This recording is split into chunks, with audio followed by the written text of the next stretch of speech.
بسم الله الرحمن الرحيم. الحمد لله رب العالمين،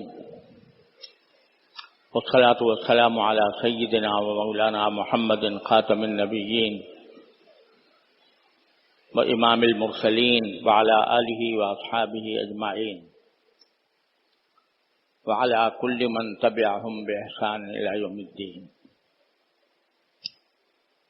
أما بعد، میرے محترم بزرگوں اور دوستوں، السلام علیکم ورحمۃ اللہ تعالی وبرکاتہ۔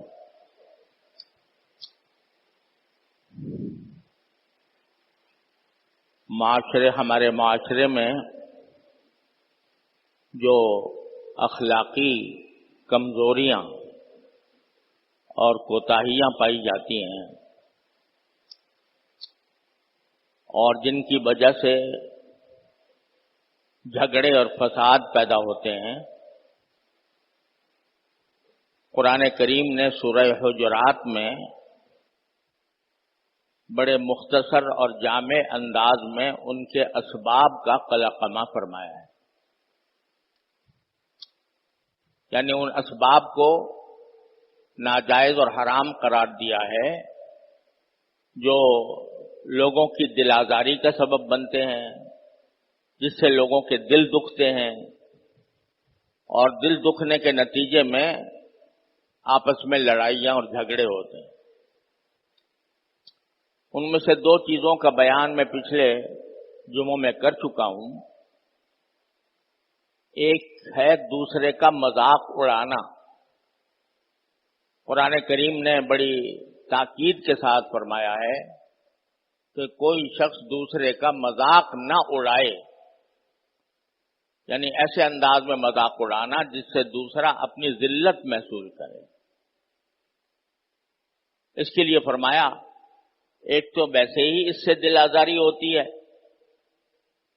جس کا مذاق اڑایا جا رہا ہوتا ہے وہ بیچارہ پریشان ہوتا ہے، اپنے آپ کو کمتر سمجھتا ہے، اپنی ذلت محسوس کرتا ہے، اور کسی مسلمان کے خلاف ایسا کام کرنا جس سے اس کو ذلت محسوس ہو، یہ بتاتے خود ناجائز اور حرام ہے۔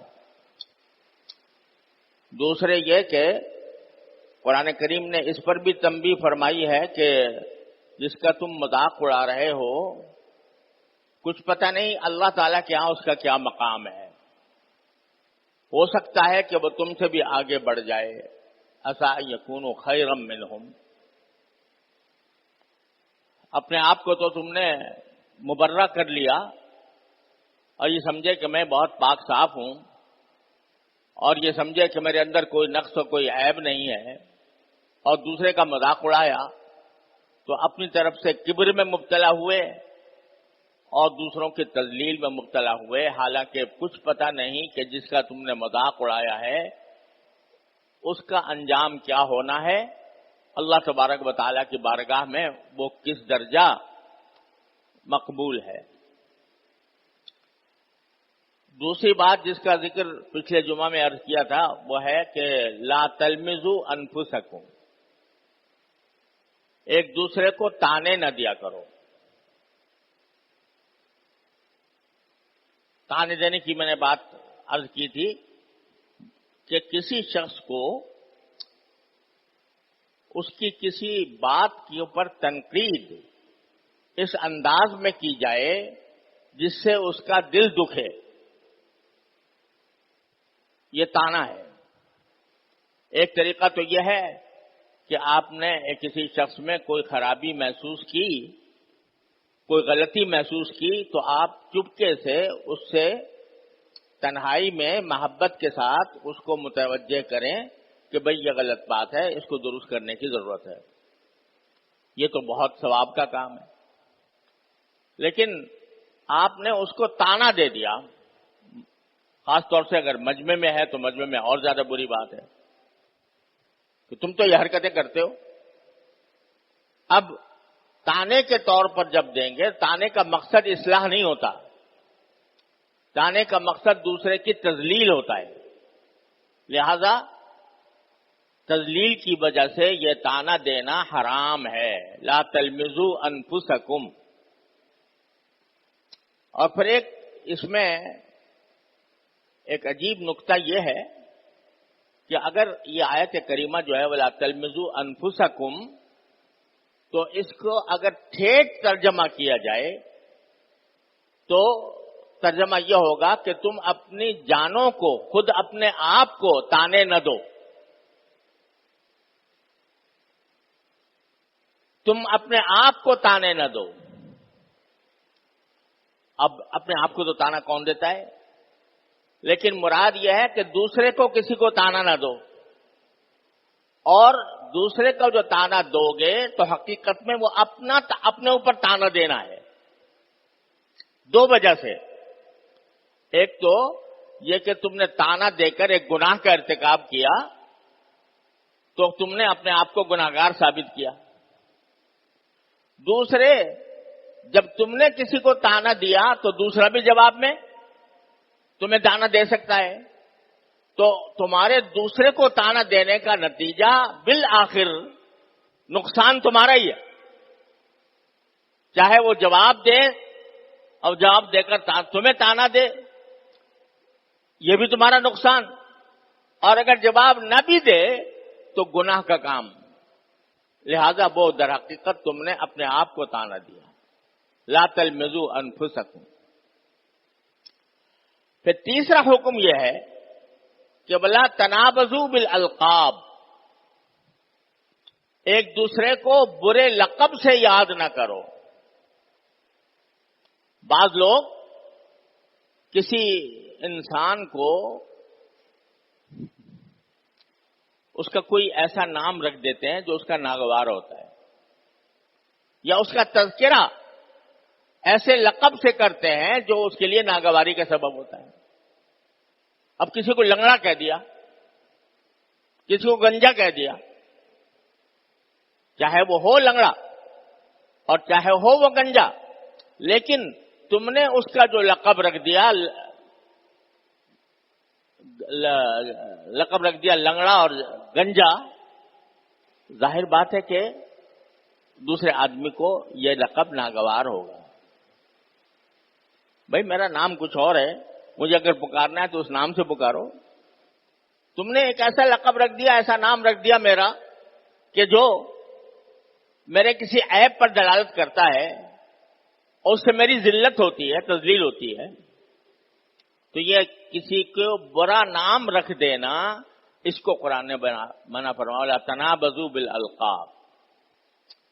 بعض اوقات لوگ نام کو بگاڑ دیتے ہیں.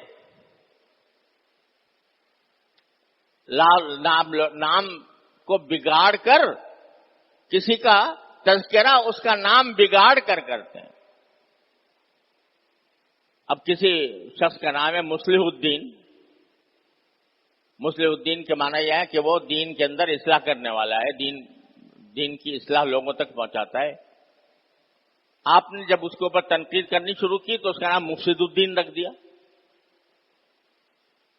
ایسا نام رکھ دیا جو اللہ بچائے وہ تنابز بالالقاب میں آ گیا. ایک شخص ہے جس کو لوگ قائد کہتے ہیں، قائد، رہنما. اچھا لقب ہے جو کسی کو دیا جاتا ہے. اب جس کسی کو اس سے اختلاف ہو گیا اور اس پر کوئی تنقید کرنا مقصود ہوا تو نام قائد کے بجائے قائد کر دیا. قائد کے معنی ہے مکر کرنے والا، مکار. اب نام تو اس کا جو لقب مشہور تھا لوگوں میں وہ تو قائد تھا، آپ اس کا نام بدل کر قائد کر دیتے ہیں. یہ تنابز بالالقاب ہے. یہ برے لقب سے کسی کو یاد کرنا ہے. اس سے بھی کیا ہوتا ہے؟ تذلیل ہوتی ہے. کسی بھی مسلمان کی تذلیل جائز نہیں ہے. اگر فرض کرو کوئی گناہگار بھی ہے، خطا کار بھی ہے، تو نفرت ہونی چاہیے اس کے گناہ سے، نفرت ہونی چاہیے اس کی خطا سے، اس کی غلطی سے. لیکن اس کی ذات کی تذلیل یہ درست نہیں، اور نہ تمہیں پتا ہے کہ بھئی اس ذات کا انجام کیا ہونا ہے، اللہ تعالیٰ بہتر جانتے ہیں۔